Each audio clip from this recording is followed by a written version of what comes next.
अस्सलामुअलैकुम स्टूडेंट्स। आज हम class 10th chemistry concept assessment exercise 3.8, 3.9, 3.10 और 3.11 को समझेंगे। तो स्टार्ट करते हैं आज का लेक्चर। सबसे पहली जो हमारे पास कॉन्सेप्ट असेसमेंट एक्सरसाइज लिखी हुई है वो है 3.8। आपको इसका सवाल नज़र आ रहा है। An impured sample of calcium carbonate has a mass of 70 gram. After purification 56 gram of calcium carbonate is recovered. What is the percentage purity of calcium carbonate. अब इस सवाल में हम लोग को परसेंटेज प्योरिटी को फाइंड करना है और कैल्शियम कार्बोनेट की। तो सबसे पहले हम लोग गिवन लिखते हैं, हमारे पास क्या चीज़ गिवन है इसके सवाल में। तो आप लोग देख सकते हैं हमारे पास लिखा हुआ है an impured sample of calcium carbonate is 70 gram. अब जो इम्प्योर्ड सैंपल है वो हमारे पास मास का कितना दिया हुआ है 70 ग्राम। तो पहली चीज़ हमने क्या लिख लिया कि mass of impured sample which is equals to 70 gram. Second उन्होंने हमें दिया हुआ है after purification 56 gram of calcium carbonate is recovered, कि जो हमारे पास प्योर कैल्शियम कार्बोनेट जो हासिल हुआ है वो 56 ग्राम है। सिंपल वर्ड्स में उन्होंने हमें इम्प्योर्ड सैंपल दिया है 70 ग्राम और प्योर सैंपल हमारे पास कितना है 56 ग्राम। हमें प्योरिटी की परसेंटेज फाइंड करनी है। उसका फार्मूला क्या होता है कि जो प्योर सब्सटेंस का मास होता है उसे डिवाइड कराते हैं इम्प्योर सब्सटेंस के मास से, और चूँकि हम लोग परसेंटेज फाइंड कर रहे हैं तो उसे मल्टीप्लाई 100 से करवाना लाजमी होता है।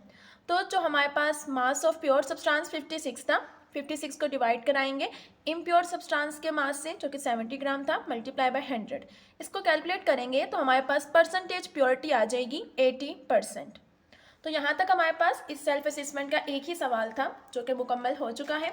अब चलते हैं आगे कॉन्सेप्ट असेसमेंट एक्सरसाइज 3.9 पर। अब यहाँ पे क्या लिखा हुआ है, potassium chlorate KClO3 is a white solid. It is used in making matches and dyes. Calculate the molarity of the solution that contains. अब यहाँ तक ये जो हिस्सा है ये हमारे पास 3 पार्ट्स में शामिल है, ABC तीनों पार्ट्स में यहाँ तक हिस्सा शामिल आता है, लेकिन थोड़ी सी आगे हमारे पास स्टेटमेंट तीनों पार्ट्स की चेंज हो जाती हैं। पहले पार्ट में हमारे पास लिखा हुआ है 1.5 moles of this compound dissolve in 250 cm³ of solution. Main चीज़ हम लोग को फाइंड क्या करनी है, कैलकुलेट द मोलैरिटी। अब मोलैरिटी फाइंड करने के लिए फार्मूला आपको याद होना लाजमी है कि molarity is equal two moles of solute divide by DM³ of solution. कि मोलैरिटी फाइंड करने के लिए हमारे पास मोल्स का होना और वॉल्यूम का DM³ में होना ज़रूरी है। तो अब अगर हम सवाल देखें, सवाल में हमारे पास लिखा हुआ है 1.5 मोल्स। तो हम लोग गिवन तो लिख सकते हैं, मोल्स हमारे पास कितने गिवन है 1.5 मोल्स, हमने वो लिख दिया। फिर हमारे पास उन्होंने वॉल्यूम कितना दिया हुआ है 250 cm³। हमने लिखा volume of solution which is equals to 250 cm³, मगर फार्मूले के मुताबिक वॉल्यूम तो DM³ में होना चाहिए। तो cm³ को DM³ में कन्वर्ट करने के लिए हम उसी वैल्यू को डिवाइड करा देते हैं 1000 से। तो ये cm³ में दिया था, हमने इसे DM³ में कन्वर्ट करना है, डिवाइडेड बाई 1000 करवा देंगे तो हमारे पास वॉल्यूम किस में आ जाएगा DM³ में। अब मोलैरिटी फाइंड करने के लिए मोल्स चाहिए थे और वॉल्यूम चाहिए था DM³ में, दोनों आ गए हैं, दोनों को डिवाइड करवाएंगे तो हमारे पास इसकी क्या आ जाएगी मोलैरिटी। अब इसका ए पार्ट हो चुका है, अब चलते हैं इसी सेल्फ असेसमेंट के बी पार्ट की तरफ। अब बी पार्ट में सेम वही चीज़, कैलकुलेट द मोलैरिटी। हम लोग को मोलैरिटी फाइंड करनी है। मोलैरिटी का फार्मूला क्या है, मोल्स चाहिए उसके लिए और वॉल्यूम चाहिए DM³ में। अब इसमें हमारे पास वॉल्यूम तो DM³ में ही दिया हुआ है 1.25 DM³। तो अब हमें वॉल्यूम का तो इसमें कुछ करना नहीं है, हमारे पास जो जो चीज़ें गिवन है हम वो लिख लेते हैं। उन्होंने हमें 75 ग्राम दिया हुआ है, तो ये ग्राम में हमेशा मास होता है, मास इन ग्राम 75 ग्राम हो गया। उन्होंने हमें वॉल्यूम दिया हुआ है सोल्यूशन का कितना 1.25 DM³। अब जो नेक्स्ट बात है कि हमने इसमें इसका मोलर मास फाइंड किया हुआ है, लेकिन हमें क्या ज़रूरत पड़ी मोलर मास फाइंड करने की, क्योंकि फार्मूले में तो मोलर मास तो कहीं से कर ही नहीं है। मोलैरिटी का फार्मूला होता है मोल्स पर DM³, लेकिन इस सवाल में हमारे पास मोल्स गिवन नहीं है, उन्होंने हमें मास इन ग्राम दिया हुआ है। तो पहले हम मोल्स को खुद फाइंड करेंगे, मोल्स को फाइंड करने के बाद हम मोलैरिटी को फाइंड करेंगे। तो मोल्स को फाइंड करने का फार्मूला क्या होता है, mass in gram divided by molar mass. Mass in gram तो उन्होंने सवाल में दे दिया, अब हमें मोल्स फाइंड करने के लिए पहले मोलर मास चाहिए। तो मोलर मास का फार्मूला उन्होंने हमें सवाल में दिया हुआ है पोटेशियम क्लोरेट। तो पोटेशियम क्लोरेट का हम लोगों ने क्या किया है, मोलर मास फाइंड किया है। पोटेशियम का मास नंबर होता है 39, क्लोरीन का मास नंबर होता है 35.5, ऑक्सीजन का अपना मास नंबर होता है 16 और उसकी पावर कितनी लिखी हुई है 3। इन सबको मल्टीप्लाई और ऐड करवाएंगे तो हमारे पास मोलर मास आ जाएगा पोटेशियम क्लोरेट का, जो कि है 122.5 ग्राम पर मोल। तो अब हमारे पास पोटेशियम क्लोराइड का मोलर मास तो आ गया 122.5 ग्राम पर मोल। हमने फाइंड क्या करना था, मोलैरिटी। मोलैरिटी के लिए फार्मूला कौन सा इस्तेमाल होगा, moles of solute divide bye DM cube of solution. लेकिन हमारे पास तो मोल्स इसमें गिवन ही नहीं है, तो मोल्स भी हम लोग को खुद से फाइंड करने हैं। और मोल्स का फार्मूला क्या होता है, mass in gram divided by molar mass. Mass in gram उन्होंने सवाल में दिया हुआ था 75 ग्राम, हमने वो लिखा। मोलर मास 122.5 ग्राम पर मोल हमारे पास खुद फाइंड कर लिया, वो लिखा।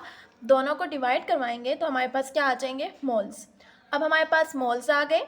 उन्होंने वॉल्यूम हमारे पास सवाल में दिया हुआ था, मोल्स और वॉल्यूम को डिवाइड करवाएंगे तो हमारे पास मोलैरिटी आ जाएगी। अब चलते हैं इसी सेल्फ असेसमेंट के थर्ड पार्ट की तरफ। थर्ड पार्ट में भी सेम उन्होंने में लिखा हुआ है व्हाट इज द मोलैरिटी। हमने फाइंड क्या करनी है, मोलैरिटी। उन्होंने हमें वॉल्यूम दे दिया 50 cm3, उन्होंने हमें मास इन ग्राम दे दिया 0.25 ग्राम। अब हमने मोलैरिटी फाइंड करनी है। मोलैरिटी का मेन फार्मूला क्या होता है, उसके लिए हमें मोल्स चाहिए और हमें वॉल्यूम चाहिए होता है डीएम क्यूब में, जबकि उन्होंने हमें किस में दिया हुआ है, सीएम क्यूब में। तो पहले हम सबसे लिखते हैं हमारे पास गिवन चीज़ें कौन कौन सी हैं। उन्होंने हमें मास इन ग्राम दिया हुआ है 0.25 ग्राम, हमने वो लिख लिया। वॉल्यूम उन्होंने हमें दिया हुआ है 50 cm3। अब 50 cm3 को डीएम क्यूब में कन्वर्ट करने के लिए हमेशा डिवाइड करवाते हैं 1000 के साथ, तो हमने यहाँ पर 50 को डिवाइड करा दिया किसके साथ, 1000 के साथ। डिवाइड कराकर हमारे पास आंसर आता है 0.05 dm3। अब इसी तरह हमें इसमें भी मोलर मास चाहिए होगा KClO3 का, जो कि हमने पिछले पार्ट में सॉल्व कर लिया है, दोबारा सॉल्व नहीं कर रहे। डायरेक्ट हमें पता चल गया है कि हमारे पास मोलर मास कितना आएगा KClO3 का, 122.5 ग्राम पर मोल, हमने वो लिख दिया। अब उसके बाद हमारे पास लिखा हुआ है टू फाइंड, हमें इस सवाल में फाइंड क्या करना है, मोलैरिटी। मोलैरिटी का फार्मूला क्या होता है, moles divide by DM cube of solution. अब इस सवाल में हमारे पास मोल्स मौजूद नहीं है, तो मोल्स को हमें खुद से फाइंड करना पड़ेगा। और मोल्स का फार्मूला क्या होता है, mass in gram divide by molar mass. Mass in gram उन्होंने सवाल में दिया हुआ था, मोलर मास हमें खुद से मालूम करना आता है। नंबर ऑफ मोल्स फाइंड करने के लिए मास इन ग्राम और मोलर मास को लिखकर डिवाइड करेंगे तो हमारे पास मोल्स आ जाएंगे। मोलैरिटी के लिए मोल्स और वॉल्यूम का डीएम क्यूब में होना ज़रूरी है, तो मोल्स तो हमारे पास ये अभी ऊपर आए हैं 0.02, हमने वो लिखा। और अगर हम अपना वॉल्यूम देखें तो वो आया था 0.05 dm3, हमने उसे लिखकर दोनों को डिवाइड करवाएंगे तो हमारे पास क्या आ जाएगी, इसकी मोलैरिटी। तो यहाँ तक हमारे पास ये सेल्फ असेसमेंट कंप्लीट हो चुकी है। अगली सेल्फ असेसमेंट पर चलते हैं। तो अब स्टार्ट करते हैं कॉन्सेप्ट असेसमेंट एक्सरसाइज 3.10। अगर हम इसका सवाल देखें, sodium hydroxide solutions are used to neutralize acids and in the preparation of soaps and rayon if you dissolve 25 gram of NaOH to make 1 dm³ of solution, what is the molarity of this solution. तो इस सवाल का जो solution है वो भी exactly हमारे पास पहले के दो सवालों की ही तरह है। इसमें भी वो लोग क्या कह रहे हैं, हम लोग को मोलैरिटी फाइंड करनी है। मोलैरिटी के लिए मोल्स और वॉल्यूम का डीएम क्यूब में होना ज़रूरी है। अब वॉल्यूम तो हमारे पास डीएम क्यूब में गिवन है, लेकिन हमारे पास मोल्स नहीं है, जबकि मोल्स के बजाय उन्होंने हमें क्या दिया हुआ है, मास इन ग्राम। तो आसान सा काम है कि मोल्स फाइंड करने के लिए मास इन ग्राम को अगर हम डिवाइड करा देते हैं मोलर मास के साथ तो हमारे पास मोल्स आ जाएंगे। फिर मोल्स को हम उसके वॉल्यूम से डिवाइड करा देंगे तो हमारे पास मोलैरिटी आ जाएगी। अब इसी को आगे हम स्टेप्स में लिखकर बताते हैं। हमारे पास गिवन क्या चीज़ है, उन्होंने हमें मास इन ग्राम दिया हुआ है जो कि है कुल कितना 25 ग्राम, हमने वो लिख दिया। वॉल्यूम उन्होंने हमें कितना दिया हुआ है 1 dm³, हमने वो लिख दिया। अब हमें इसमें मोलर मास भी चाहिए होगा। मोलर मास हम किसका फाइंड कर सकते हैं, उन्होंने फार्मूला हमें दिया हुआ है NaOH सोडियम हाइड्रोक्साइड का। सोडियम का अपना एटॉमिक मास होता है 23, ऑक्सीजन का अपना होता है 16 और हाइड्रोजन का अपना होता है 1। तीनों को ऐड करेंगे तो हमारे पास आ जाएगा 40। और मोलर मास का यूनिट हमेशा क्या लगाते हैं साथ, ग्राम पर मोल, वो लगा दिया। फाइंड हमने क्या करना है, इसमें मोलैरिटी फाइंड करनी है। मोलैरिटी के लिए फार्मूला कौन सा इस्तेमाल होता है, moles of solute divide by DM of solution. अब मोलैरिटी फाइंड करने के लिए मोल्स चाहिए और डीएम³ ऑफ सोल्यूशन चाहिए, लेकिन मोल्स तो हमारे पास है ही नहीं, तो हमें पहले मोल्स को फाइंड करना पड़ेगा। मोल्स का फार्मूला क्या होता है, mass in gram divide by molar mass. अब मास इन ग्राम उन्होंने हमें सवाल में दिया हुआ था 25 ग्राम, मोलर मास हमने खुद से फाइंड कर लिया 40 ग्राम। तो अब नंबर ऑफ मोल्स को फाइंड करने के लिए हम 25 और 40 को डिवाइड कर देंगे, हमारे पास नंबर ऑफ मोल्स आ जाएंगे। नंबर ऑफ मोल्स आ गए। अब हमने लोगों ने मोलैरिटी फाइंड करनी है। मोलैरिटी के लिए मोल्स को डिवाइड करा देंगे हम लोग वॉल्यूम से। वॉल्यूम हमारे पास 1 dm³ था, मोल्स जो आए इसे डिवाइड कराया 1 से, तो हमारे पास मोलैरिटी क्या आ गई 0.625 m। तो यहाँ तक हमारे पास इसका फर्स्ट सवाल हो गया। अब चलते हैं इसी के सेकेंड सवाल की तरफ। A solution of NaOH has a concentration of 1.2 m. Calculate the mass of NaOH in gram per dm³ and gram per cm³ in this solution. अब वो इसमें क्या कह रहे हैं कि इस समय सवाल में उन्होंने हमें मोलैरिटी दे दी है और हम लोग को फाइंड क्या करना है, मास फाइंड करना है। तो सबसे पहले हम लोग गिवन में लिखते हैं मोलैरिटी ऑफ NaOH सोल्यूशन। उन्होंने हमें सवाल में NaOH ये जो सोल्यूशन है इसकी मोलैरिटी दे दी और वो मोलैरिटी कितनी है 1.2 m, which means 1.2 moles per DM³ अब जितनी हमारे पास इसकी मोलैरिटी दी गई है उतने ही हमारे पास इसके क्या होंगे, मोल्स होंगे। अगर हमारे पास देखें मोलैरिटी 1.2 m है तो एक DM³ के अंदर हमारे पास जो इसके मोल्स होंगे वो भी कितने होंगे, 1.2 मोल्स ही होंगे। जैसे कि अगर हम लोग देखते हैं मोलैरिटी का फार्मूला हमारे पास क्या होता है, moles divided by DM³ of solution. ये हमारे पास मोलैरिटी का फार्मूला है ना। अब उन्होंने हमें मोलैरिटी दे दी है 1.2 m, ठीक है। अब अगर हमारे पास इतनी मोलैरिटी है तो मोलैरिटी किसके बराबर होती है, मोल्स और DM³ ऑफ सोल्यूशन के। जब उन्होंने हमें मोलैरिटी ऑलरेडी दे दी है इसका मतलब हमने दो वैल्यूज़ को डिवाइड किया है और उसको डिवाइड करने के बाद हमारे पास 1.2 m आया है। तो हम कह सकते हैं कि 1.2 m हमारे पास कैसे आया होगा कि हमारे पास 1.2 ही m मोल्स होंगे और जो हमारे पास DM³ सोल्यूशन होगा वो 1 होगा। जब 1.2 को 1 से डिवाइड कराएंगे तो हमारे पास मोलैरिटी कितनी आएगी, 1.2 m। तो इन शॉर्ट में हम लोग क्या कह रहे हैं कि हमारे पास जितनी मोलैरिटी दी गई है उतने ही हमारे पास क्या होंगे, इसके मोल्स होंगे पर DM³, क्योंकि मोलैरिटी यूनिट होता है किसके बराबर है, मोल्स पर DM³ के। तो हम लोगों ने यहाँ पे क्या कहा है कि जितनी हमारे पास मोलैरिटी गिवन है उतने ही हमारे पास क्या होंगे, मोल्स होंगे। इसके साथ साथ हमारे पास NaOH उन्होंने फार्मूला दिया हुआ है। NaOH का हम लोगों ने क्या फाइंड करना है, मोलर मास फाइंड कर लिया, जो कि हम पिछले सवाल में भी फाइंड करके आए हैं। मोलर मास के बाद हमने ये लिखना है कि हमने इसमें फाइंड क्या करना है। हमने दो चीज़ें फाइंड करनी थी, मास ऑफ NaOH, हमें NaOH का मास तो फाइंड करना है लेकिन एक हमने फाइंड करना है ग्राम पर DM³ में और एक हमें इसका मास फाइंड करना है ग्राम पर CM³ में। तो इसके सोल्यूशन में हम लोग क्या लिख रहे हैं, अब 1.2 m solution means that there are 1.2 moles of NaOH in every 1 DM³ of solution।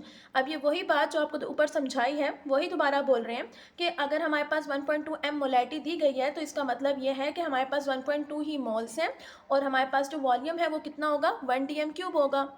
तो अब हम लोगों को यहाँ पे क्या लिखा हुआ है कि नंबर ऑफ मोल्स, जब हमारे पास उन्होंने मोलैरिटी दी हुई है 1.2 m तो हम कह सकते हैं कि नंबर ऑफ मोल्स भी हमारे पास कितने होंगे, 1.2 होंगे। और 1.2 मोल्स कब आ रहे हैं, अगर हमारे पास वॉल्यूम कितना हो, 1 DM³ हो। एक बार दोबारा रिपीट कर देती हूँ कि मोलैरिटी बराबर होती है मोल्स और DM³ ऑफ सोल्यूशन के। ये फार्मूला हम लोग पढ़ कर आए हुए हैं।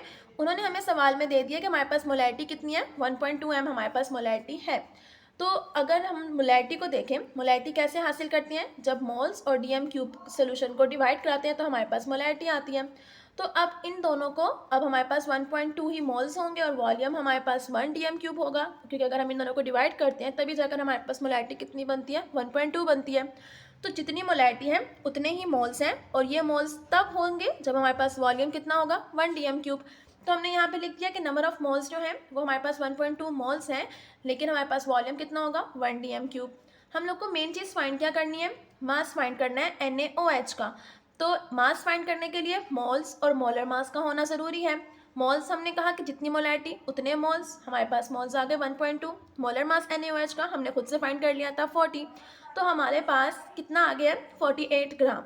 अब ये हम लोगों ने किसके हिसाब से निकाला है, DM³ के हिसाब से निकाला है। तो हम लोग कह सकते हैं कि जो हमारे पास फर्स्ट चीज़ थी मास ऑफ NaOH इन ग्राम पर DM³, तो हमारे पास जो मास आया है NaOH का ग्राम पर DM³ में वो कितना आया है, 48 ग्राम। अब हमने एक चीज़ फाइंड कर लिया है, अब इसी मास को हम लोगों ने किस में कन्वर्ट करना है, ग्राम पर CM³ में कन्वर्ट करना है। तो अब हम लोग क्या करेंगे कि सेकंड स्टेप हमारे पास क्या है, कन्वर्ट द मास कंसंट्रेशन, कि जो हमारे पास मास आया ना 48 ग्राम पर DM³, हमने इसे किस में कन्वर्ट करना है, ग्राम पर CM³ में कन्वर्ट करना है। अब हमें पता है कि अगर हमारे पास 1 DM³ है तो वो बराबर होता है हमेशा 1000 CM³ के, ठीक है। क्योंकि अगर हम DM³ को CM³ में कन्वर्ट करना चाहें तो उसे मल्टीप्लाई कराना पड़ता है 1000 से। तो हम सिंपल ये बात भी कह सकते हैं कि 1 DM³ किसके बराबर होता है, 1000 CM³ के। तो अब हम लोगों ने मास इन ग्राम पर CM³ फाइंड करना है।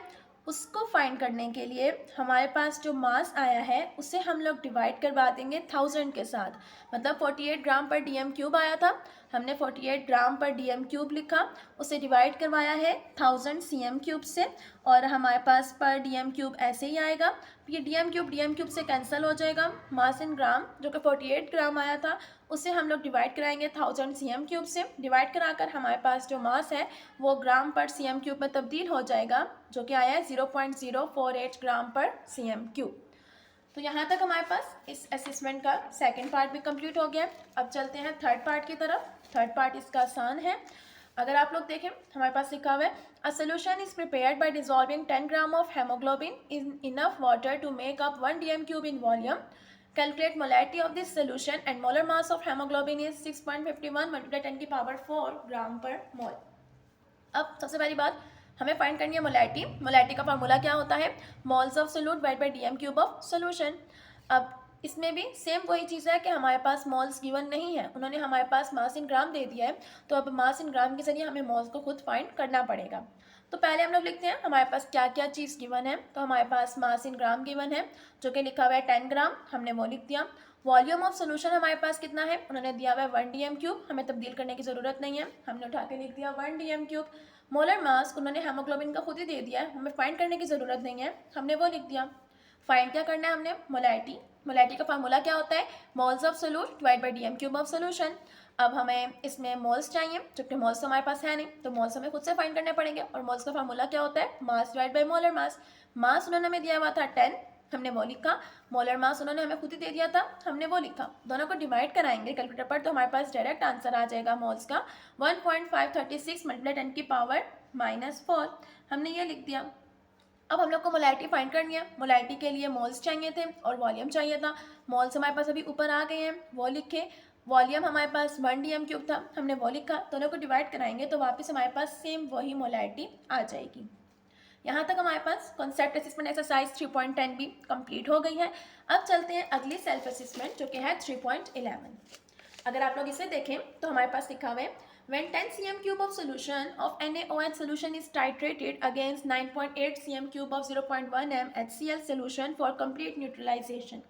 अब न्यूट्रलाइजेशन क्या होता है कि जब भी एक स्ट्रॉन्ग एसिड किसी भी स्ट्रॉन्ग बेस के साथ रिएक्ट करता है और नतीजे में हमारे पास सॉल्ट बने और साथ ही साथ वाटर हो, तो ऐसे रिएक्शन को हम लोग बोलते हैं न्यूट्रलाइजेशन रिएक्शन. अब इसमें हम लोग को दो चीज़ें फाइंड करनी है. पहली चीज़ हम लोग को मोलैरिटी फाइंड करनी है NaOH की, और फिर हमने उसी मोलैरिटी को तब्दील करना है किसमें? पर cm क्यूब ऑफ सोल्यूशन में. इस सवाल में मोलैरिटी के लिए moles divided by DM cube of solution का फार्मूला नहीं लगा सकते, क्योंकि सवाल में ना तो हमारे पास मास इन ग्राम मौजूद है जो हम मास इन ग्राम को मोल्स में कन्वर्ट करके मोल्स को हम डीएम क्यूब सोल्यूशन से डिवाइड करा दें. इसमें ऐसा कुछ नहीं है. इसमें उन्होंने हमारे पास क्या कहा है? हमारे पास एक ये वॉल्यूम गिवन है, दूसरा ये वॉल्यूम गिवन है, एक ये मोलैरिटी गिवन है. अब हमें दूसरी मोलैरिटी को फाइंड करना है. तो सबसे पहले इसके लिए फार्मूला हमारे पास लगता है M1V1 which is equals to M2V2 divide by N1 divide by N2. अब N1 N2 लिखे ना लिखे इससे कोई फ़र्क नहीं पड़ेगा हमारे पास सोल्यूशन में. अब इसकी भी वजह बताती हूँ.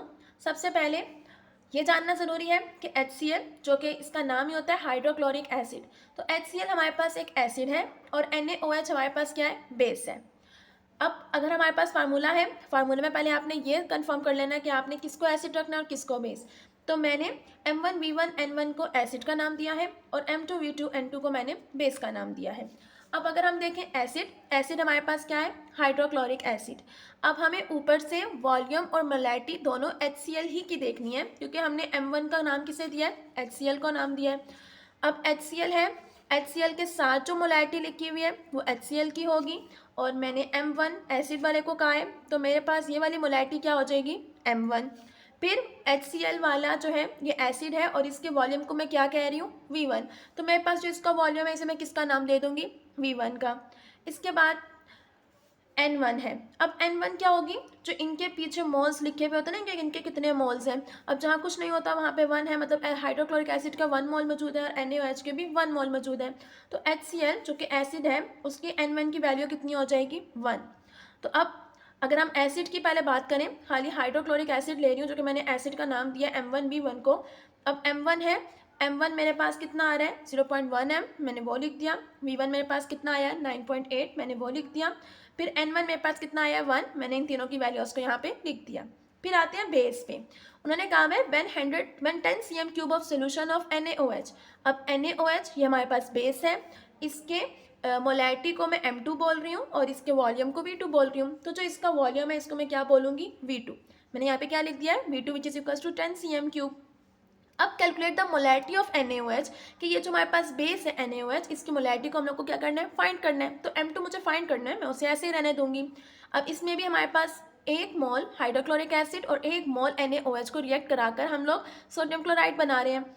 तो यहाँ पर मेरे पास इसकी जो N2 की वैल्यू होगी वो कितनी हो जाएगी, 1 हो जाएगी।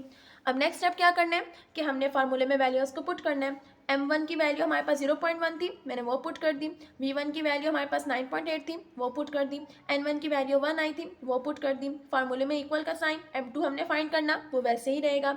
V2 की वैल्यू 10 थी, वो पुट कर दी। N2 की वैल्यू 1 थी, वो पुट कर दी। अब इसके बाद डिवाइड में अगर 1 हो तो उसकी कोई वैल्यू नहीं होती, उसे इग्नोर करेंगे। हमें M2 को फाइंड करना है, M2 यहीं रहेगा। 10 यहाँ पे मल्टीप्लाई हो रहा है, दूसरी तरफ आके क्या हो जाएगा, डिवाइड। जब आप इसको कैलकुलेटर पर डिवाइड करोगे, मल्टीप्लाई करोगे, तो आपके पास मोलैरिटी आ जाएगी 0.098 m। अब उन्होंने कहा था कि आपने पहला पार्ट क्या है कि आपने NaOH की मोलैरिटी फाइंड करनी है, वो हमने कर ली। लेकिन अब उसी मोलैरिटी को किस में कन्वर्ट करना है, Cm³ में कन्वर्ट करना है।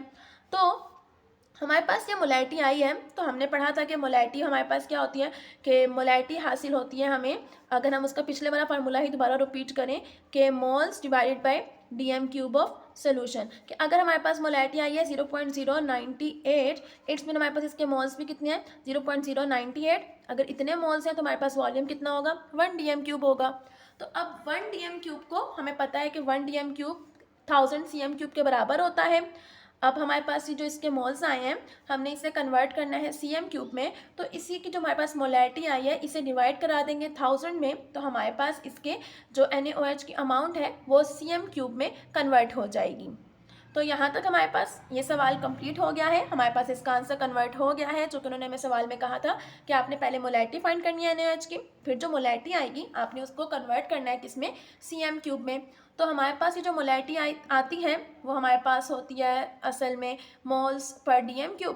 तो हमारे पास 1 DM³ था इसमें, तो हमने 1 DM³ हम पीछे पढ़ कर आए हैं कि अगर हमें DM³ को Cm³ में कन्वर्ट करना हो तो उसे 1000 से मल्टीप्लाई करा देते हैं। 1000 से मल्टीप्लाई कराएंगे तो हमारे पास Cm³ कितना आ जाएगा, 1000। फिर दोनों को डिवाइड कराकर हमारे पास NaOH की वो अमाउंट आ जाएगी जो कि पर Cm³ में तब्दील हुई है। तो इसका फर्स्ट पार्ट यहाँ तक हो गया। अब चलते हैं इसके सेकंड पार्ट की तरफ, जो कि हमारा आज की इस वीडियो का लास्ट पार्ट है। आप लोग देख सकते हैं लिखा हुआ है, a chemist has a 200 Cm³ solution of hydrochloric acid with a concentration of 6 m molar. He wants to dilute it to a concentration of 2 m. How much of the original solution should be mixed with water to achieve the desired concentration? अब इसमें हम लोग क्या करेंगे कि हम लोगों को नाम देना है हर चीज़ को। अब जैसे कि हम लोग देख सकते हैं कि पहले हाइड्रोक्लोरिक एसिड लिखा हुआ है, हाइड्रोक्लोरिक एसिड का जो हमारे पास यहाँ पर वॉल्यूम दिया हुआ है उसे हम नाम दे देते हैं V1 का, और जो हाइड्रोक्लोरिक एसिड की हमारे पास मोलैरिटी है उसे नाम दे देते हैं M1 का। He wants to dilute it with a concentration of 2 m। अब ये हमारे पास 2 m नेक्स्ट मोलैरिटी आ गई है। एक मोलैरिटी को जब हम M1 का नाम दे चुके हैं तो दूसरी मोलैरिटी को हम किसका नाम देंगे, V2 का। अब how much the original solution should be mixed, मतलब अब हम लोग को क्या फाइंड करना है, इसमें V2 को फाइंड करना है, तो हम यहाँ पर V2 का क्वेश्चन मार्क डाल देंगे। अब फार्मूले में M1V1 which is equals to M2V2। अब यहाँ पे हमने N1 और N2 को क्यों शामिल नहीं किया, क्योंकि हमारे पास रिएक्शन गिवन नहीं है। जब रिएक्शन गिवन नहीं है तो हम उनके मोल्स को भी नहीं जान सकते, तो हम उस N1 और N2 को फार्मूले में नहीं लिखेंगे। मेन फार्मूला हमारे पास यही होता है। तो अब यहाँ पर हम लोगों के पास M1 की वैल्यू आई 6, हमने वो लिखा। V1 की वैल्यू आई 200, हमने वो लिखा। M2 की वैल्यू 2 थी, हमने वो लिखी। V2 हमने फाइंड करना है, वो लिखा। V2 हमने फाइंड करना है, 2 यहाँ पे मल्टीप्लाई हो रहा है, इस तरफ आके डिवाइड हो जाएगा। डिवाइड करके आप जब सिंप्लीफाई करेंगे तो आपके पास वॉल्यूम आ जाएगा कितना, 600 Cm³। अब हम लोगों को ओरिजिनल सोल्यूशन फाइंड करना है कि अगर वो 2 मोलैरिटी कोई भी सोल्यूशन बनाना चाह रहा है तो उसके लिए उसे वॉल्यूम मतलब वाटर कितना चाहिए होगा। तो इसके लिए हम लोग क्या करेंगे कि अमाउंट ऑफ वाटर एडिड, कि उसने कितना अमाउंट ऐड करना पड़ेगा 2 m के लिए। इसके लिए जो हमारे पास फाइनल वॉल्यूम आया है उसमें से माइनस कर देंगे इनिशियल वॉल्यूम को। जब फाइनल वॉल्यूम में से इनिशियल वॉल्यूम को माइनस करेंगे तो हमारे पास आंसर आ जाएगा 400 Cm³। तो अब हम लोग क्या कह सकते हैं कि जो केमिस्ट हैं वो 400 Cm³ ऑफ वाटर ऐड करेंगे ताकि हमारे पास जो सोल्यूशन है वो 2 m हासिल कर सकें। तो यहाँ तक हमारे पास इस सवाल ख़त्म होता है। उम्मीद करती हूँ कि आपको समझ आई होगी। अगर आपको कुछ भी समझ ना आई हो तो आप लोग मुझसे पूछ सकते हैं कमेंट सेक्शंस में। तब तक के लिए अल्लाह हाफिज़।